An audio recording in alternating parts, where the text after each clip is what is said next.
संगत जी, गुरु जी ने कई संगत से कहा कि जो भी भक्त श्रद्धा से मेरे पास मुझसे मिलने आता है, मैं उसके घर का फेरा डालने ज़रूर जाता हूँ। तो ऐसे ही जब कमांडर अंकल के घर पे गुरुजी उनके घर का फेरा डालने गए, उस टाइम सुबह के 5 बजे थे और आंटी ने घबरा कर उन्हें चोर समझ लिया।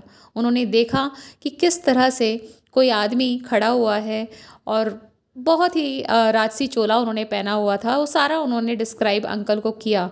तो तब अंकल ने कहा कि मुझे लगता है हमारे गुरुजी हमसे मिलने आए थे, आपको आशीर्वाद देने आए थे, तो अगली बार आप भी चलें मेरे साथ एम्पायर स्टेट गुरुजी के दर्शन के लिए। वो मान जाती हैं। तो अंकल सैटरडे में जाया करते थे एम्पायर स्टेट गुरुजी के दर्शन के लिए, तो इस बार आंटी भी उनके साथ गई संगत जी।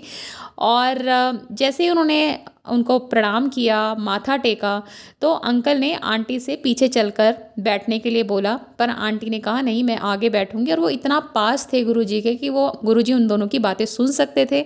तो अंकल तो चुपचाप अपनी जगह पे जाके बैठ गए। म्यूज़िक सिस्टम जहाँ होता था वो उसके पास ही बैठते थे, बिकॉज़ वहाँ पर गुरुजी का रूम भी था और वहाँ पर से गुरुजी की खुशबू आती थी और म्यूज़िक सिस्टम पे वो दिव्य शब्द बजा करते थे। तो अंकल की फेवरेट जगह वही थी। आंटी आगे बैठी क्योंकि वो गुरुजी को भली भांति देखना चाहती थी और भांपना भी चाहती थी।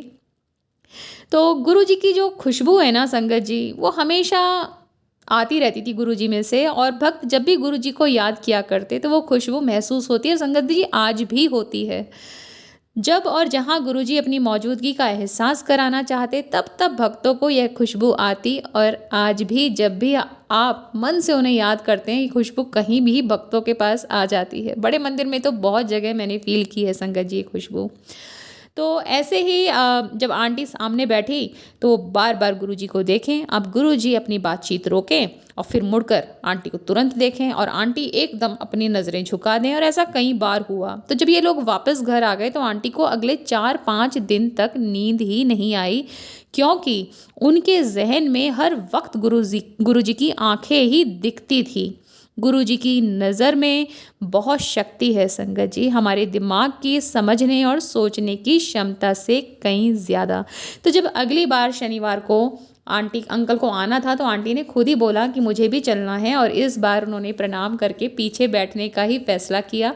तो गुरुजी की नज़र की दिव्य ताकत को सहन करना आसान नहीं होता। अंकल ने कहा कि हम दोनों तो कमरे में पिछले हिस्से में बैठने के लिए ही बने हैं, क्योंकि जो लोग गुरुजी के सामने बैठते थे वो तो शायद किसी और ही दुनिया से आए थे। ये कहना है अंकल का। तो जय गुरुजी, शुक्राना गुरुजी।